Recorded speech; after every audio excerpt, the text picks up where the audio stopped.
And religious faith and hope and study and devotion and practitioners of such have always had the power to move human beings, I think positively. Move human beings towards acts that are astonishing in their beauty and equally astonishing in their terror. This is one of the unique instances of religion. I think for the most part that mankind has benefited from it. There's a lot of folks out there who are professional atheists who believe that religion and faith are the cornerstone of the depravity of humankind, and I say absolutely not. It has provided and inspired philanthropy and beneficence and charity. There are occasionally some individuals who go the wrong path, but such is the same with everything. Just look at golf.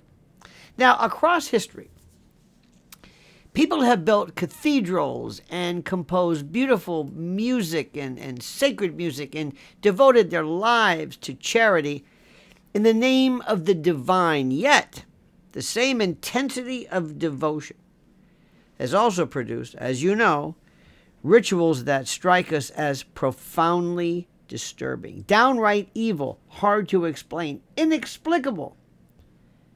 Among the most shocking of these is the ancient practice of human sacrifice. And within that very grim and problematic category, nothing provokes more horror than the sacrifice of children. Now, for centuries, the Western imagination has attached this nightmare to the figure of Moloch, a supposed ancient deity imagined as a brazen beast with outstretched arms, heated by fire, ready to receive an infant placed upon it as an offering. Poets and artists have returned to this image again and again as a symbol of ultimate corruption. And the question that confronts many people today, scholars and practitioners of faith, is very simple but unsettling.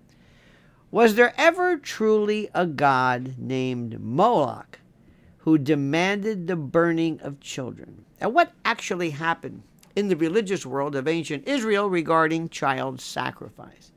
Now, I have compiled this based upon my cursory review of such. I am not an expert in religion. I am not even an amateur historian.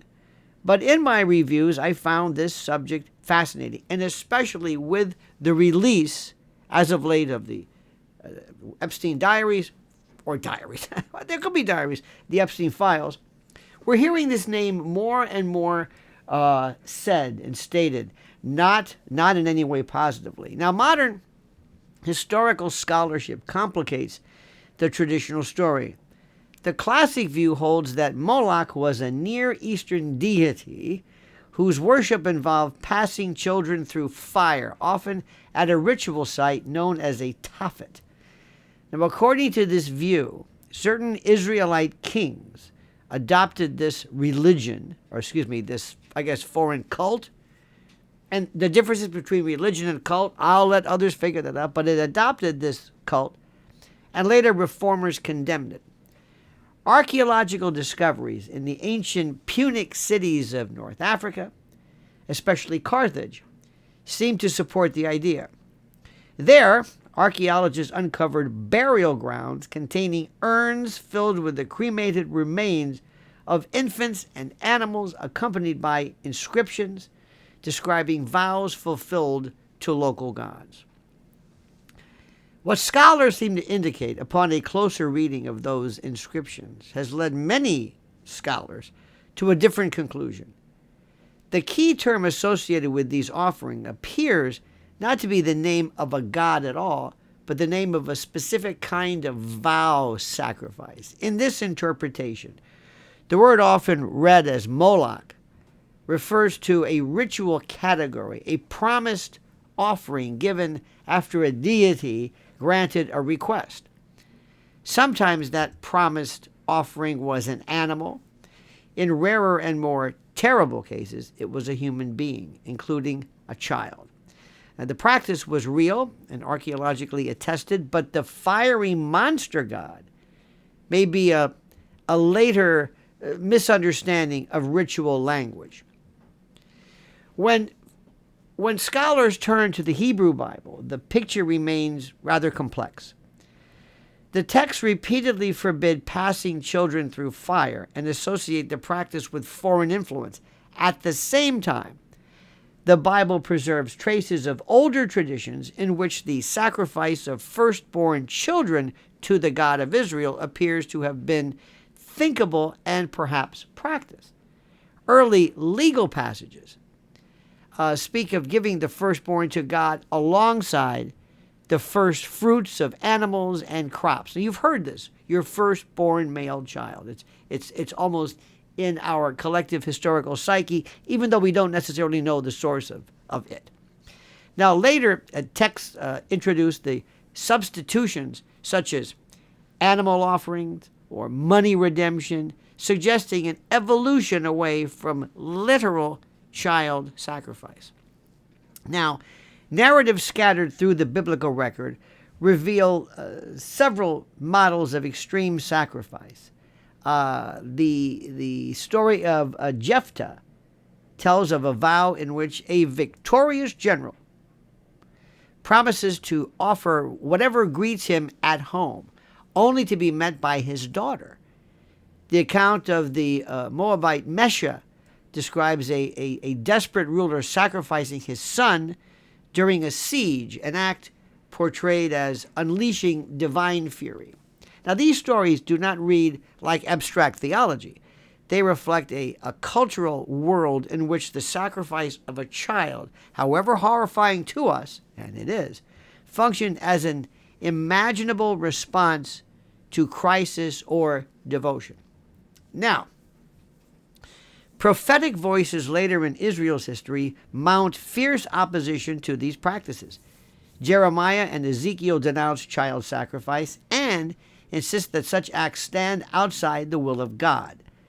Their language suggests a struggle within the religious community over memory and identity. By the time these prophets speak, child sacrifice has become a symbol of everything that must be rejected in the pursuit of a purified faith. The horror is no longer merely foreign. It is something from which the community must actively distance itself. Now, the most haunting biblical meditation on this tension appears in the story known as the binding of Isaac. Abraham prepares to sacrifice his son in obedience to a divine command, only to be stopped at the last moment and given an animal substitute. The narrative dramatizes the logic of sacrifice while simultaneously interrupting it. Many interpreters see in this story a turning point, a declaration that the ultimate offering demanded by devotion will not be the life of a child. Whether or not the tale preserves echoes of older ritual realities, its final form insists on restraint. Yet the legacy of sacrificial thinking doesn't disappear. In later Christian theology, the death of Jesus is framed as a once-and-for-all offering that redeems humanity. The language of the beloved Son, the innocent victim, and the remission of his sins draws on the same deep reservoir of sacrificial symbolism. What earlier prophets rejected as an abomination is transformed into the central metaphor of salvation. The idea that suffering and death can reconcile humanity with the divine remains one of the most powerful and controversial themes in religious history. Now, what emerges from this exploration is not a simple tale of barbarism replaced by enlightenment. Instead, many view this and see this as a long and uneasy conversation about the limits of devotion. Ancient communities wrestled with the question of what the gods might demand and what human beings were willing to give. Over time, legal reforms, prophetic critiques, and evolving moral sensibilities narrowed those demands. Practices once embedded in religious ritual life become objects of horror and warning. The figure of Moloch whether a misunderstood ritual term or a later symbol of evil, endures because it concentrates our fear of devotion gone wrong. It reminds us that religious passion can inspire both acts of compassion and acts that later generations judge unbearable. The history of child sacrifice in ancient Israel and its neighboring cultures forces us to confront the extremes of human piety. It shows how traditions change, how communities reinterpret their past, and how moral boundaries are, in essence, renegotiated across centuries. In studying these grim chapters, I don't believe we're indulging rather in morbid curiosity. We're tracing the evolution of ethical awareness within religious life. And the rejection of child sacrifice didn't happen automatically.